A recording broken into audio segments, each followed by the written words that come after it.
দর্শক, বেগম খালেদা জিয়ার শারীরিক অবস্থার সবশেষ পরিস্থিতি জানাতে ঢাকার এভারকেয়ার হাসপাতাল থেকে যুক্ত হয়েছেন সহকর্মী গালিব ইবনে রিয়াজ। গালিব, আপনি তো সকাল থেকেই এভারকেয়ার হাসপাতালের সামনে ছিলেন। খালেদা জিয়ার শারীরিক অবস্থা নিয়ে আনুষ্ঠানিক কোনো ব্রিফিং করেছে কিনা চিকিৎসকরা, জানাবেন।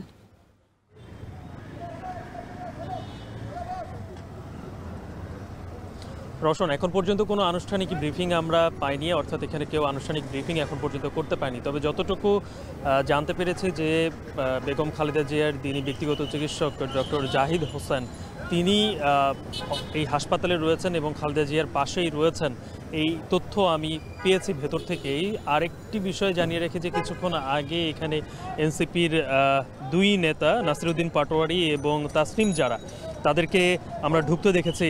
অর্থাৎ এভারকেয়ারে এই সময়ে আসা মানেই বেগম খালেদা জিয়াকে দেখতে আসা, তেমনটি আমরা ধারণা করে নিচ্ছি যে এনসিপির নেতারাও খালেদা জিয়াকে দেখতে এসেছেন। তার অবস্থা এখন কেমন এটি আসলে সবাই জানতে চান, এবং এই জানার জন্য এখানে বিএনপি থেকে কেন্দ্রীয়ভাবে এভারকেয়ার হাসপাতালের সামনে যেন নেতাকর্মীরা ভিড় না করেন, এই ধরনের একটা নির্দেশনা রয়েছে, যে কারণে এখানে তেমন একটা ভিড় আমরা দেখতে পাচ্ছি না। তবুও কিছু নেতাকর্মী এখানে উপস্থিত হয়েছেন খালেদা জিয়ার শারীরিক খোঁজ খবর নেওয়ার জন্য।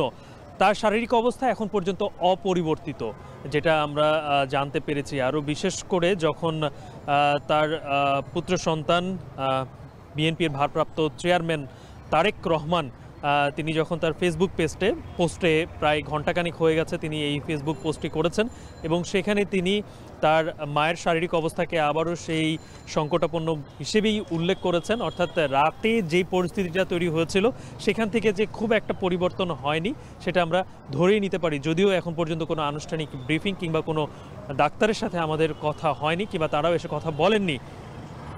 আপনি জানেন রওশন, যে গত বৃহস্পতিবার থেকে বেগম খালেদা জিয়ার অবস্থা সবথেকে বেশি খারাপ হয়ে যায়।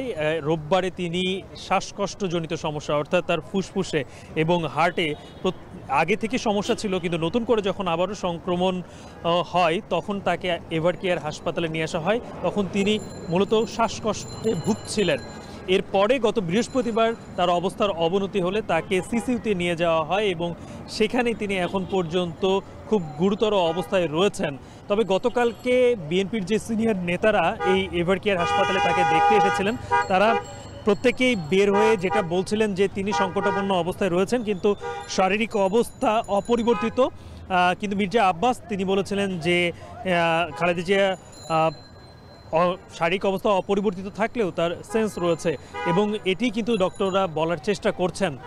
আর যেটি বিষয় হয়ে উঠতে পারে এখন, যে খালেদা জিয়ার বর্তমানে পরিস্থিতিতে কি পদক্ষেপ নিতে পারেন চিকিৎসকরা। এখানে দেশি বিদেশি চিকিৎসকদের সমন্বয়ে তারা একটি মেডিকেল বোর্ড গঠন করেছে, এবং তারাই খালেদা জিয়ার এই চিকিৎসা দিয়ে যাচ্ছেন।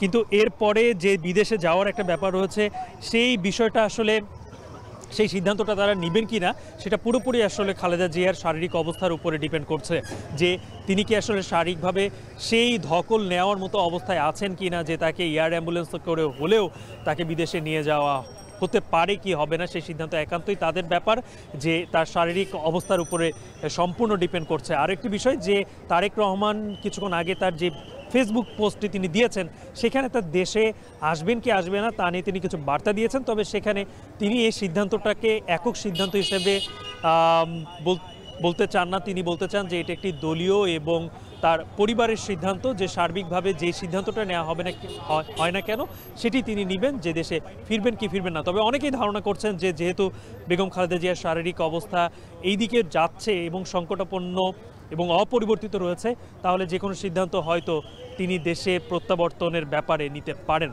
রওশন, এই ছিল আমার কাছ থেকে এভারকেয়ার হাসপাতালের সামনে থেকে বেগম খালেদা জিয়ার স্বাস্থ্যের সর্বশেষ। বেগম খালেদা জিয়ার শারীরিক অবস্থার সবশেষ পরিস্থিতি জানাতে এভারকেয়ার হাসপাতাল থেকে যুক্ত ছিলেন সহকর্মী গালিব ইবনে রিয়াজ।